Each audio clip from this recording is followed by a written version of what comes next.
So, hi all, this is Gautam, worked as assistant professor in the Department of Mechanical Engineering at SNS College of Technology. So, today we're going to see about the continuation of Kohlberg's theory of moral development.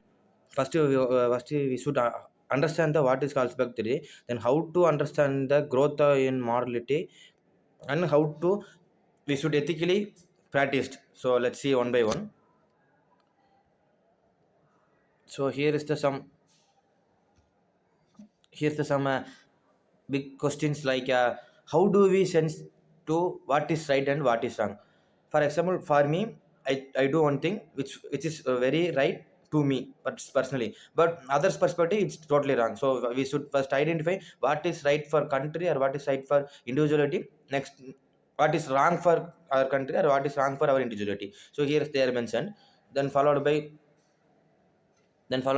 three level of moral development. First one is pre-conventional morality, second one is conventional morality, third one is post-conventional morality. So here is pre-conventional morality is nothing but driven by self-interest. We should interest in our own self-interest and the avoidance of punishment, typically seen by a young children, like it's like a young children, because that's why they are mentioned as a pre-conventional morality.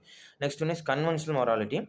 Here the adherence to law and social rules to maintain the order and common in obstacles and mostly it's suitable for adults. Next one is post-conventional. This is guided by universal ethical principle and a deep sense of justice, a rare advance in front of othering reasons. So here's the level one from childhood. Stage one, obedience and punishment. Stage two, self-interest and orientation. As I mentioned earlier, here's the morality is primarily based on the avoiding punishments and following the rules set by the authority of figures. For example, a child chooses not to take a cookie from the jar because they are fear being the scolded or punished. It's a just given a small example for childhoods. Second stage is self-interest orientation. So here is the nothing but actions are taken driven by the personally gain what is right and what is wrong to benefit the individuals. Here also I have mentioned some examples.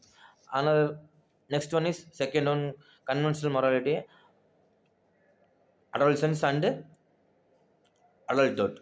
Here's the stage three, interpersonal accord and conformity. Next one is authority and social order. Here's the behavior is motivated by social approval, living up to others expectations are being goods seen by good. For example, an individual volunteers for a community service project because their friends are doing it and they want to be like it accepted. Stage 4, as I mentioned earlier, moral decisions are based on the respecting laws, fulfilling duties and maintaining social orders. Here also so I given some example what we have daily routine. A driver obeys a traffic rule. If they are not obeying, it should be strategy, such as a not speeding, not just avoiding a fines, but because they are understood the laws are essential for public safety and orders. So yes, the post-conventional morality, which is nothing but stage 5 and stage 6, social contract and individual rights. Next one is universal and ethical principles. So here is the individual understand that laws are socially contracted that can be changed in their no long service greater than good protection and individual rights. Next one is morality. Reason is guided by the abstract universal principles, justice, equality, and human dignity, even if this conflict with the existing laws. For example, engaging is peaceful protest or civil disobedience to advocate for human rights.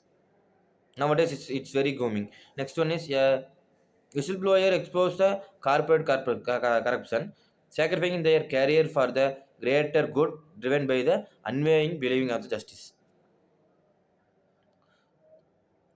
So here is the some challenges faced in the classical moral effectiveness. Carlsberg firmly used the moral dilemmas like the Heinsian dilemmas to access the moral reasoning. In this scenario, we have mentioned as the hens wives are dying and pharmaceutics has a life-saving drug, but charges an exorbitant price. Hence, they using the drugs. So here is the critics and limitations of Carlsberg theory: cultural bias, gender bias, limited scope, and progression of universals. Assisted of being ethnocentric, primarily reflecting Western cultural values and falling to account the moral diversity in other societies. Next one, gender bias is criticized by the colonial for being male and centric, underrepresenting the ethic of care. Next one, limited scope. Empathy is a justice, but sometimes overlooks other aspect of morality such as compassion, empathy, and adults. So this is the some Carlsberg theory, which we made up of practical applications. Next one is conclusion. What we have concluded here, the Carlsberg theory fundamentally transferred how we understand the moral reasoning, but how we followed our individuality, how we followed our childhood from to there, and dynamic from to there, like that.